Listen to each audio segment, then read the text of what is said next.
দুই দাগি চোরকে আটক করে পূর্ব আগরতলা থানা। দুইটি চুরির ঘটনায় সাফল্য পেল পূর্ব আগরতলা থানার পুলিশ। গত দুদিন আগে বনমালীপুর স্থিত বিজয় সঙ্গের পুকুরপাড় পার্থ লস্করের বাড়িতে রাম ঠাকুর বালিকা বিদ্যালয় চুরি হয়। তদন্তে নেমে পূর্ব আগরতলা থানার পুলিশ দুই দাগি চোরকে আটক করে। একজনের নাম রাজীব কর্মকার, অপরজন দীপঙ্কর বাসাক। চুরি যাওয়া সামগ্রী এবং নগদ টাকা সহ পুলিশ তাদের জালে তোলে। এই বিষয়ে বিস্তারিত জানান ওসি সুব্রত দেবনাথ। তিনি জানান, ধৃতদের জিজ্ঞাসাবাদ করে এই দুইটি চুরির ঘটনায় আর কারা কারা জড়িত তাদের নাম ঠিকানা জানার চেষ্টা করছে পুলিশ। রাতে স্কুলগুলোতে চুরির ঘটনায় ওসি বলেন, শিক্ষা দপ্তর ও পুলিশের পদস্থ আধিকারিকরা বিষয়টি দেখবেন। তবে রাতে পুলিশের পেট্রোলিং জারি থাকে বলে জানান তিনি। উল্লেখ্য, সম্প্রতি এক সপ্তাহের মধ্যে শহরে 3টি স্কুলে চুরিকাণ্ড সংঘটিত হয়।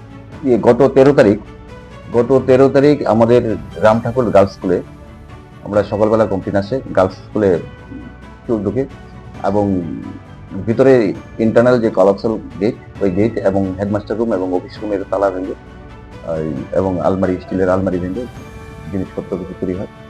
তো তারা কমপ্লেন করেছে, অ্যাডমিনিস্ট্রেট কমপ্লেনে দেখা গেছে তাদের আলমারি থেকে 25,000 টাকা ক্যাশ চুরি হয়েছে।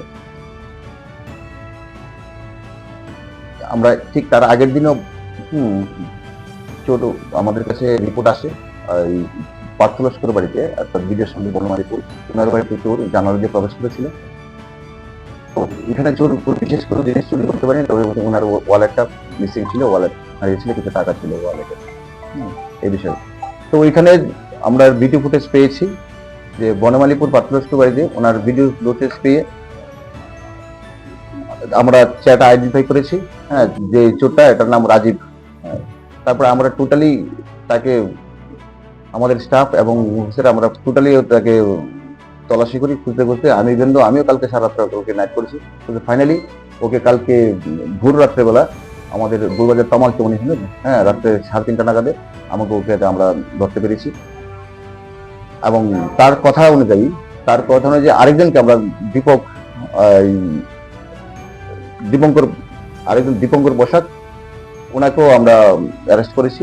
তারা একসাথে চুরি করেছিল এবং দীপঙ্কর বসাক এবং চুরি মাল, ওনার ভাঙাচোরার দোকান আছে, উনি সবসময় প্রায় চুরির মাল তাদেরকে চুর থেকে কিনে, তো সেই হিসাবে ওনাকেও ধরা হয়েছে আজ। এবং যে রাজীব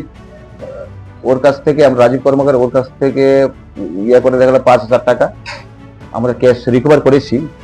এবং এই টাকাটা সে স্বীকার করেছে যে স্কুল থেকে যে চুরি করেছে ও সেই ক্যাশ টাকা 5,000 টাকা, বাকি টাকা সে খরচ করে ফেলেছে।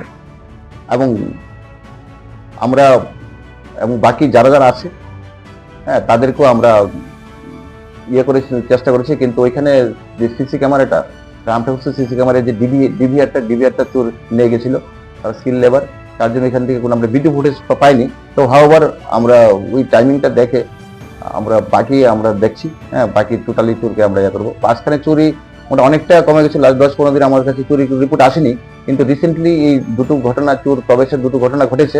তো এর মধ্যে আমরা চোরকে রিকভারি করতে পেরেছি, হ্যাঁ। এবং আরো একটা দুটো আছে যে তাদের কাছে জিজ্ঞাসা করে বাকিগুলো আমরা ধরার চেষ্টা করবো। Bureau report, frontline Tripura.